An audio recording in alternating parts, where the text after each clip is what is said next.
ಎಲ್ರಿಗೂ ನಮಸ್ಕಾರ ಗುರು. ನಾನು ನಿಮ್ಮ ಟ್ಯಾಕ್ಸಿ ಬಾಯ್. ಎಲ್ಲರೂ ಹೇಗಿದ್ದೀರಾ? ನಾನು ಚೆನ್ನಾಗಿದ್ದೀನಿ. ಏನಪ್ಪ ಇದ್ದಕ್ಕಿದ್ದಂಗೆ ಟೊಯೋಟಾ ಶೋರೂಮ್ ತೋರಿಸ್ತಾ ಇದ್ದೀನಿ ಅಂದ್ಕೊಂಡ್ರಾ? ಇವತ್ತು ನಮ್ಮ ಬ್ರದರ್ದು ಒಂದು ಹೊಸ ಗಾಡಿ ಡೆಲಿವರಿ ಇದೆ, ಅದಕ್ಕೋಸ್ಕರ ಬರ್ತಾಯಿದ್ದೀವಿ. ಹೋಗೋಣ ಬನ್ನಿ. ನಾನೆಲ್ಲರ ನಡ್ಕೊ ಬರ್ತಿದ್ರೆ ಗಾಂಡು ಅಂತಾರೆ, ಬೈಕಲ್ಲಿ ಆಟೋದಲ್ಲೂ ಬರ್ತಿದ್ರೆ ಲೌಡೆ ಅಂತಾರೆ. ಏನ್ರಿ ಗೌಡ್ರೆ? ಗೌಡ್ರೆ ಚಾ ಕುಡಿಸ್ತೀರಿ ಇಲ್ಲ ಒಂದೇ ಮಾತು ಹೇಳ್ರಿ, ಕುಡ್ಸಲ್ರಿ? ಮನುಷ್ಯ ಇದ್ರಿ, ದಾನ ಇದ್ರಿ. ನಮಸ್ಕಾರ ಸ್ನೇಹಿತರೆ, ಇವತ್ತು ನಮ್ಮ ಮುಂದೆ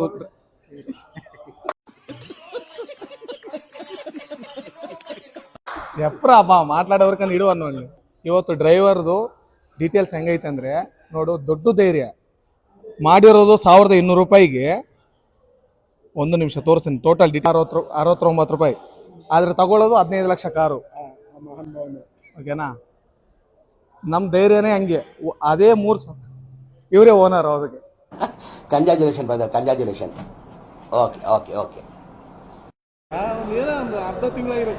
ಅರ್ಧ ತಿಂಗಳು ಸರಿ. ಈಗ ನಮಸ್ಕಾರ ಸ್ನೇಹಿತರೆ. 2 ವರ್ಷ ಐತೆ. ಐಸ್ ಕ್ರೀಮ್ ಕೊಡಿಸಿ. ಅವಾಗ ಜೈಕರ್ ಹಾಕಿದ್ದೀವನೇ ಅಲ್ವಾ? ಅದೇ ಒಂದು ಐಸ್ ಕ್ರೀಮ್ಗೋಸ್ಕರ ಜೈ ಅಂದವನು ಬರೀ ಇವನು. ಯಾಕ ಅಲ್ಲ, ಇಷ್ಟು ಕೊಟ್ರೆ ಇವಾಗ ಇನ್ನೊಂದು ಕಾರ್ ತಗೊಬಂದ್ ನನಗೆ ಗೊತ್ತಾ? ನಾಳೆ ಸಾಯಂಕಾಲವರೆಗೂ ಜೈ ಅಂತೀನಿ. ಹಾಯ್ ಗಾಯ್ಸ್, ಏನಿಲ್ಲ, ಹೇಳ್ರಪ್ಪ. ನಮ್ಮ ಬ್ರದರು ಒಂದು ಗಾಡಿ ತಗೊಂಬರ್ತಾ ಇದ್ರು, ನೋಡ್ಕೊಂಬರ ಬನ್ನಿ. ಪೂಜೆ ನಡೀತಾ ಇದೆ, ಪೂಜೆ ಜೋರಾಗಿ ಮಾಡ್ತಾವ್ರೆ ಗಬ್ಬರ್ ಸಿಂಗಣ್ಣವರು. ಸ್ವಲ್ಪ ಕ್ಯಾಮ್ರಾಮ್ಯಾನ್ ಮುಂದೆ ಬರ್ಬೇಕಾಗಿ ವಿನಂತಿ. ಬ್ಲರ್ರಾಗಿ ಕಾಣ್ತೈತೆ, ಸ್ವಲ್ಪ ಹೊರಗಡೆ ಹೋಗಿ ಕ್ಯಾಮ್ರಾಮ್ಯಾನ್ ಹೊರಗಡೆ ಬನ್ನಿ. ಇಂಟ್ರೊಡ್ಯೂಸ್ ಮಾಡ್ಬೇಕಂದ್ರೆ ಇವರು ಗಬ್ಬರ್ ಸಿಂಗಣ್ಣವರು ಬಾಮ ಇದೆ, ಅಂದರೆ ಮನೋರಣ ಬಾಮ ಇದೆ. ಏನಂತ ಹೇಳ ಮತ್ತೆ ಏನು ಮಾತಾಡಂಗಿಲ್ಲ. దీనికున్న విశ్వాసం ఉందరా నా కొడక, నీకు రే పురుగుల పట్టి చేస్తావురా నా కొడక. ಗಾಡಿ ಬಂದಿದೆ, ಏನಾದ್ರು ಒಂದು ಯಾರಕ್ಕೂ ಮಾಮಕ್ಕ ಇನ್ನೂ ಈಸ್ಕೊಂಡಿದ್ಮೇಲೆ ಈಗ ಬ್ಲಾಗಲ್ಲಿ ಹೇಳೋ ಏನಂತ ಹೇಳ್ಬೇಕು?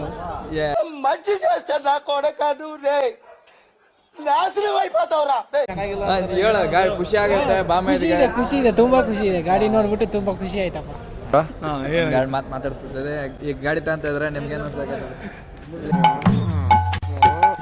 ಬಸ್ರಿ ಹೆಂಗ್ಸ್ ಬಂದಂಗೆ ಗೊತ್ತಿಯಲ್ಲೋ, ನಂಗೆ ಆಗಲ್ಲಪ್ಪ. ಇಲ್ಲಿ ಮೈಕ್ ಹಿಡಿಯಪ್ಪ. ಇಲ್ಲಿ ಏನ್ ಮಾತಾಡ್ಬೇಕು ಹೇಳು. ಗಾಡಿ ತಗೊಂತ ಇದಾರೆ, ನಿಮ್ಗೆ ಏನ್ ಅನ್ಸುತ್ತೆ? ಏನ್ ಖುಷಿ ನಿಮ್ಮ ಫ್ರೆಂಡ್? ನಾನು ಹೇಳಿದ್ದೇನೆ, ನಂದೆಲ್ಲ ಓಪನ್ ಅಪ್ ಆಗಿ ಹೇಳಿದ್ದೀನಿ. ಡ್ರೈವರ್ ಓಪನ್ ಟಾಪ ಪರಿಸ್ಥಿತಿ ಯಾವ ಥರ ಇರ್ತದಂತ. ಮಾಡಿರೋದು 1200 ರೂಪಾಯಿಗೆ 15 ಲಕ್ಷ ಕಾರ್ ತಗೊಂತೀವಿ ಅಂತ ಗೊತ್ತೈತೆ. ಅದೇ ದಮ್ಮು ನಮ್ದು ಡ್ರೈವರ್. ಅದು ಎಲ್ಲರಿಗೂ ಗೊತ್ತಿರೋವಂತ ವಿಷಯ. ಈ ಕಾರ್ ಅನಿಸಿಕೆ ಮಾತುಗಳು ಒಳ್ಳೇದು. ಕಾರ್ ತಗೊಂಡು ಮಾಡೋದು ಒಳ್ಳೇದು, ಓನ್ ಬಿಸ್ನೆಸ್ ಬೇಡ ಅನ್ನೋದಿಲ್ಲ. ಆದರೆ ಸ್ವಲ್ಪ ಕಷ್ಟ, ಆದರೆ ರಿಸ್ಕ್ ತೊಗೊಂಡು ಮಾಡ್ಬೇಕಷ್ಟೇ, ಇನ್ನೇನಿಲ್ಲ. ಅಕ್ಕಿ ಐತಲ್ಲ, ಅಕ್ಕಿ ತಗೊಂಡೋಗಿ ಆ ಕಾರ್ ಓಪನ್ ಮಾಡೋದು. ಇದೆಂತ ತಿಕ್ಕಲ್ ನನ್ನ ಮಕ್ಕಳು ಇವರು.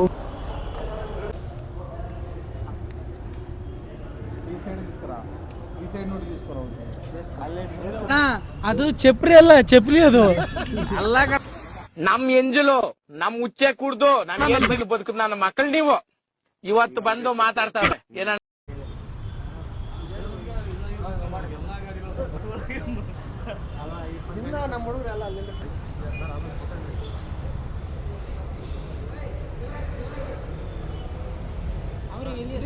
ರೆಡಿ 3, 2, 1.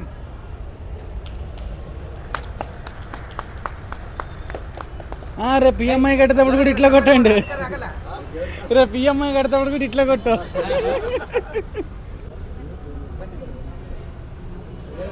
ಮೇಡಮ್ ಅಂತ ಇನ್ನೊಂದು ಕೊಡ್ರಿ ಮೇಡಮ್, ನಮ್ಗೊಂದು. ಅಲ್ಲ, ಎಷ್ಟು ಚಂದ ಮಾತಾಡಿ ಕೇಳಿದಾರೆ, ಮತ್ತೆ ಎಷ್ಟು ನಮ್ಮನೆ ಅದ ನಿನ್ ಬೈಲಿ. ಮನುಷ್ಯ ಇದ್ರಿ, ದಾನ ಇದ್ರಿ. ಅಣ್ಣ ಬರ್ತಾ ಇದ್ದಾನೆ ಇವಾಗ. ಈ ಒಂದು ಸ್ಪೀಡು ಯಾವಾಗಲೂ ಹಂಗೆ ಇರಲಿ. EMI ಕಟ್ಟೋವರೆಗೂ ಸೇಫ್ ಡ್ರೈವ್, ಚೆನ್ನಾಗಿ ಡ್ರೈವ್ ಮಾಡಿ ಆಯ್ತು. ಅಲ್ಲ, ಒಂದ್ ವೇಳೆ ಏನಾದ್ರು ಸ್ಪೀಡ್ ಬ್ರೇಕರ್ ಬಂದ್ರೆ ಏನ್ ಮಾಡ್ಲಾ? ಹಿಂಗೆ ಎಗರ್ಸ್ಕೊಂಡು ಹೋಗೋದ? ಹೋಗ್ಲಿಕ್ಕೆ ಮನಸ್ಸುಂಟು, ನೀವು ದಾರಿ ಮಾಡಿ ಕೊಡ್ಬೇಕು.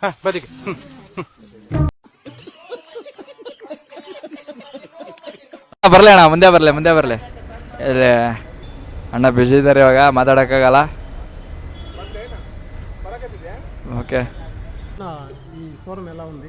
చాలా అందంగా ఉంది. అక్కడ ఒక అమ్మాయి ఉంది కదా, అక్కడ రిసెప్షన్ లో ఒక అమ్మాయి ఉంది. రిసెప్షన్ లో ఒక అమ్మాయి ఉంది. అమ్మాయి ఎలా ఉంది? సూపర్ గా ఉందండి. పెళ్లి చేసుకుంటారా? ఇదేంద్రిదా ఆపరిచినట్టుంది నాకా. నాకేం అవసరం లేదు అలాంటివన్నీ. ఏంది ప్రాబ్లం ఏంది? మనకి ఆల్రెడీ పెళ్ళి అయింది, మనకి ఎందుకు మళ్ళీ అలాంటి ఆలోచనలు? అలా కాదు, ఇప్పుడున్న జనరేషన్లో 1, 2, 3 చేసుకుంటారు కదా. అమ్మాయి బాగుంది కాబట్టి నెక్స్ట్ ఏమన్నా అమ్మాయి బాగున్నా ఏమైనా ఎంజాయ్ చేసుకోవాలి, కానీ మనకి పెళ్ళి అంత అవసరం లేదండి. ఇలా ఎందువల్ల అట్లా ఇంట్లో ఏమైనా ప్రాబ్లమ్సా, భార్య ఏమైనా కొడతారని భయం?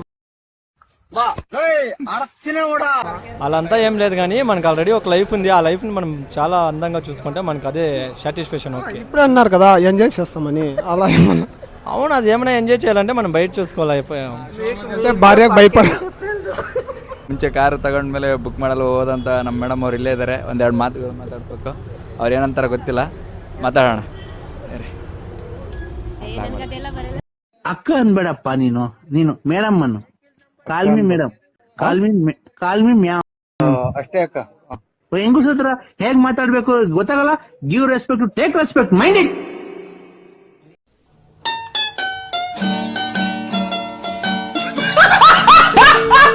ಬೈ 20 ಕುಪ್ಪಂ ಮರೆಯಕ್ಕೆ ಆಗ್ತಿಲ್ಲ ಈ ತರ ಇನ್ಸಿಡೆಂಟ್ಸ್ ಆಯ್ತಲ್ಲ ನನ್ನ ಜೀವನದಲ್ಲಿ ಅಂತ.